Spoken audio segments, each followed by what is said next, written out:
There's one more example of using a use substitution that I'd like to show you. And I'll tell you ahead of time that what I'd like you to learn from this example is that substitutions don't always work. In the past few videos, we've seen lots of substitutions that do work, but of course that's because I specially chose those examples so that the substitution would work. If you have an integral that you're working on from some application out in the wild, there's no guarantee that a substitution is the correct technique to use to figure out the integral that you're working on. So for this example, let's look at this one, the integral of sine of x squared dx.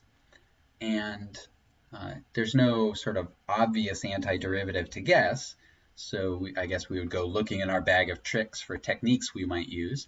And thus, using a use substitution is maybe an obvious possibility because this has a very clear inside that we might choose for u.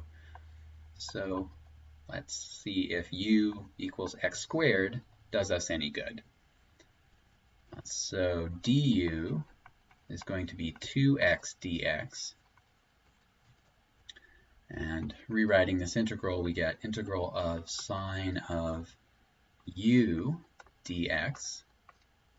Now, one mistake that people make in this kind of situation is they forget that this having a dx here instead of a du means that you aren't going to be able to evaluate this integral.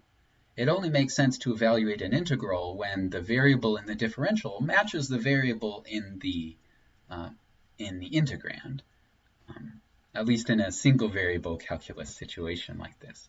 Because u and x are linked by this equation, since they're related to each other, you can't treat them as if they're independent, and having two variables that are related to each other in an integral makes the integral basically impossible to do.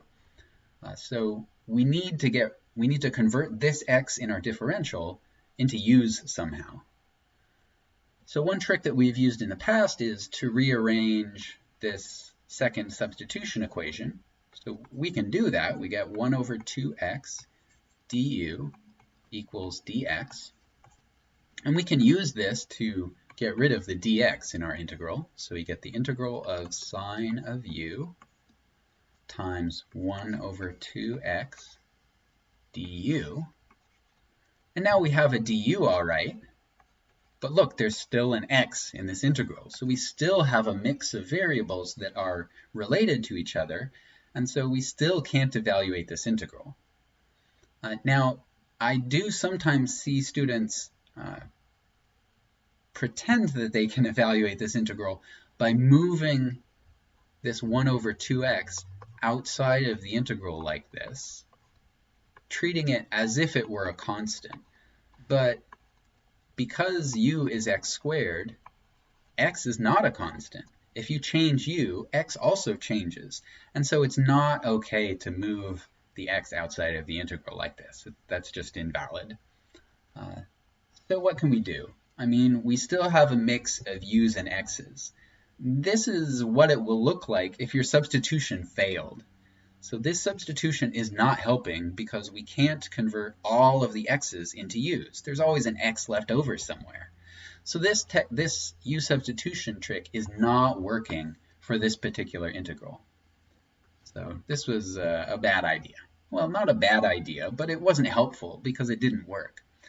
So, if this happens, just go back and try a different technique for integration. Maybe choose something else for u, for example. In this particular case, for this particular integral, there really isn't anything else sensible to choose for u. And there isn't really any algebra that we could do either because the integrand there's just nothing going on here algebraically. It's built out of so few pieces that there's nothing to do algebraically. And so this particular integral, it doesn't really seem like we can make any progress on it. This is a thing that can happen. So integrals are very different than derivatives. Calculating derivatives are relatively straightforward. All you do is you use the derivative rules in the appropriate combination until you're done. But integrals are not like that. It's pretty easy to write down functions that don't have an integral that you can write down as a formula.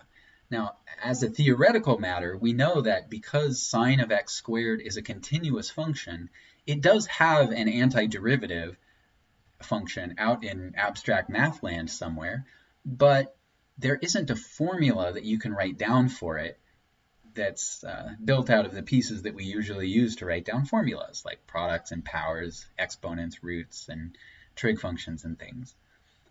So finding integrals is actually genuinely a more difficult problem than calculating derivatives. And there's no guarantee that any particular technique for finding integrals will actually help. So be on guard.